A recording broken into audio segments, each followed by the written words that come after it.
एक खिलाड़ी जिसको लेकर कहा गया, रवि शास्त्री ने कहा था कि when he walks into the field ऐसा लगता है कि ब्रायन लारा, सहवाग, सचिन, पृथ्वी शॉ क्यों गायब हो गए? 2017 इंड के बाद आज 2024 में हम बैठे, मैंने उसको देखा ही नहीं। 7 साल। यस। एक अंदर आती गेंद की परेशानी शुरू हुई और उस अंदर आती गेंद ने पृथ्वी को ऐसा बाहर किया कि आज उनके वेट को लेकर सवाल होते हैं, उनके कॉन्फिडेंस को लेकर सवाल होते हैं, उनके एटीट्यूड को लेकर सवाल होते हैं, लड़की वाला मसला आता है। अब मैं उसके बारे में क्या बोलूँ, जब मैं उसको मिला ही नहीं तो मैं क्या बोलूँ कि उसका डाउनफॉल कैसे आया।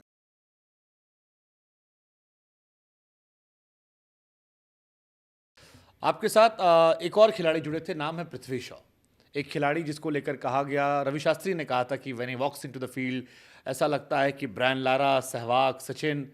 और जब शॉ आए थे तो उसी तरह की झलक भी दिखी थी। अंडर 19 वर्ल्ड कप वो जीत कर आए, जलवा जलाल था, पहला टेस्ट मैच शतक मार दिया। पृथ्वी शॉ क्यों गायब हो गए? देखिए, पृथ्वी मेरे पास 2015 में आया था और 15, 16, 17 3 साल वो मेरे साथ था। और जब वो आया था तो वो शायद मुंबई की अंडर 16 के लास्ट 2-3 मैच में वो नहीं खेला था। और उसके फादर से मेरी मुलाकात हुई क्योंकि हम दोनों एक ही एरिया में रहते हैं, सांता क्रूज में, और एयर इंडिया ग्राउंड में वो भी आता था, अलग अलग नेट्स में खेलता था। तो ऐसे एक दिन हमारी मुलाकात हुई और मैंने बोला नेट्स में बैटिंग कर। तो उसके थोड़े रन्स हो नहीं रहे थे उस टाइम पे, तो आया, बैटिंग किया और 10-15 दिन मेरे पास आया। और फिर उसके फादर बोले कि सर हम आपके पास आना चाहते हैं। बोला आओ, लाइक दैट। तो वहाँ से हमारी जर्नी स्टार्ट हुई और फिर वो उसके बाद दो अंडर 19, नेक्स्ट ईयर अंडर 19 खेला, कूच बिहार ट्रॉफी खेला। उसने सिलेक्शन के पहले मैच में 131 किया, फिर 181 किया, जो हमारा वहाँ का अंडर 19 के ट्रायल मैच होते हैं, और कूच बिहार खेला। तो वहाँ से मेरी जर्नी स्टार्ट हुई और मैंने उसके ऊपर काफ़ी काम किया 2015, 16, 17। और बेसिकली वो टैलेंटेड तो शुरू से था और बहुत सारे कोचेज़ ने उसके ऊपर काम किया था। मैं पूरा क्रेडिट नहीं लूँगा क्योंकि मुझे लगता है कि पृथ्वी के ऊपर और भी बहुत सारे कोचेज़ ने काम किया है। MIG क्रिकेट क्लब है, वहाँ पे उसने काफ़ी मेहनत की है। रिजवी में उन्होंने हो गया, उसके और भी कोचेज़ हैं। लेकिन उस टाइम पे मैं था उसके साथ, और मैं था और कोई नहीं था। तो मैंने उसको काफ़ी गाइड किया, मेहनत किया, उसको सब किया। मुझे ऐसा लगता है कि जब अंडर 19 वर्ल्ड कप हुआ तो मैं बहुत एक्साइटेड था कि मेरा, क्योंकि एक्चुअली देखे तो पहला लड़का वही था जो अंडर 19 खेला था, जिसको मैंने कोच किया। तो मैं बहुत एक्साइटेड था और मैं वेट कर रहा था कि वो कॉल करेगा। बात मेरी हो गई थी क्योंकि मैं दिल्ली में आया था, किसी न्यूज़पेपर के साथ बैठा था, उन्होंने बोला कि पृथ्वी से बात करा दो। और मैं कभी पृथ्वी को डायरेक्ट कॉल नहीं करता था, मैं उसके डैड के थ्रू बात करता था। तो मेरे को मजबूरी हो गई कि मुझे करना पड़ा, तो उसने मेरे से बात किया, 2-3 लोगों से और बात किया और मेरे को थैंक यू वगैरह भी बोला। उसके बाद अंडर 19 वर्ल्ड कप के बाद आज तक मैंने उसको देखा नहीं है। क्या बात कर रहे हैं? यस, मैंने और उसको फेस टू फेस नहीं देखा। और अंडर 19 से पहले आप ही कोचिंग कर रहे थे? यस, उस जाने के पहले भी मेरे साथ वो सेलिब्रेट करके गया था। उसका बर्थडे है 9 नवंबर को, तो रणजी का कुछ बॉम्बे का 500वां मैच था, तो वो मेरे घर पे आया था, हमने केक वेक काटा। और जाने के पहले एक बार मिला था, उसका कुछ कॉन्ट्रैक्ट वॉन्ट्रैक्ट हो रहा था कोई कंपनी से।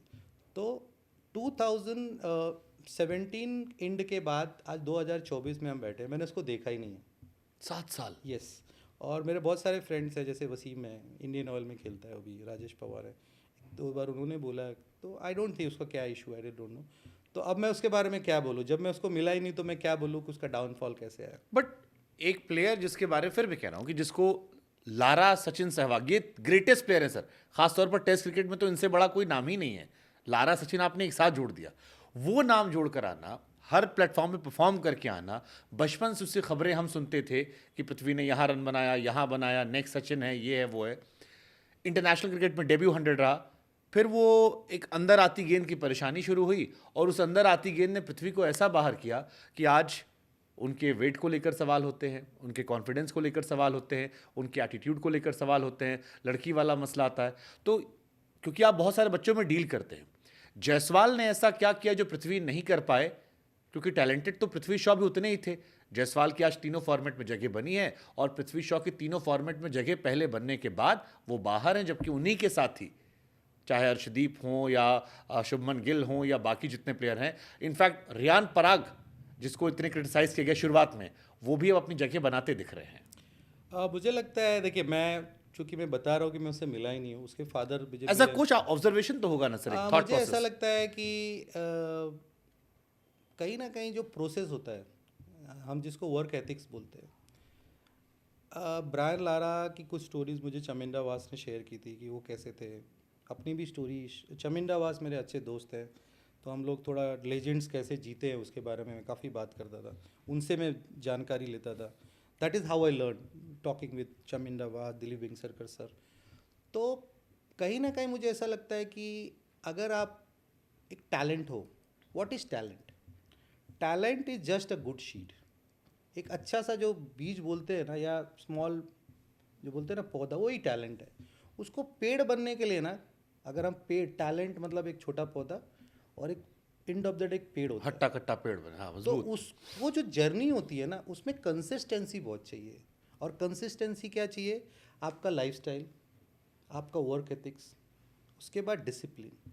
तो अगर मैं दूर से बोलूँ, जैसे सब लोग बोलते हैं, जैसे जैसे मैं खबरें सुनता हूँ, तो मुझे लगता है कि उसने कहीं ना कहीं कॉन्शियसली या अनकॉन्शियसली, क्योंकि मेरा स्टूडेंट है तो मैं हार्श नहीं बनूंगा, क्योंकि मैं चाहूँगा कि अगर कोई बच्चा मेरे साथ ही रहा है और इतना सब किया है, तो वो कहीं ना कहीं ट्रैक पे वापस आ जाए। तो मुझे लगता है कि कहीं ना कहीं वो जो कंसिस्टेंसी चाहिए चीज़ों को बेहतर और बनाने की, क्योंकि आप अंडर 19 में रन किए, आप टेस्ट में रन कर दिए, ठीक है, आपने अच्छी स्टार्ट कर ली, लेकिन इंटरनेशनल क्रिकेट में टिकने के लिए जो आपको अपने गेम के अंदर लगातार सुधार लाने पड़ते हैं, जो जो चीज़ें लगती है, क्योंकि वहाँ के बॉलर बहुत स्मार्ट होते हैं। अगर आप सचिन तेंदुलकर का 1989 का वीडियो देखो तो अजीब से खड़े होते थे, और अगर 2011 या 13 का देखो तो एक अलग सा पोज दिखता है।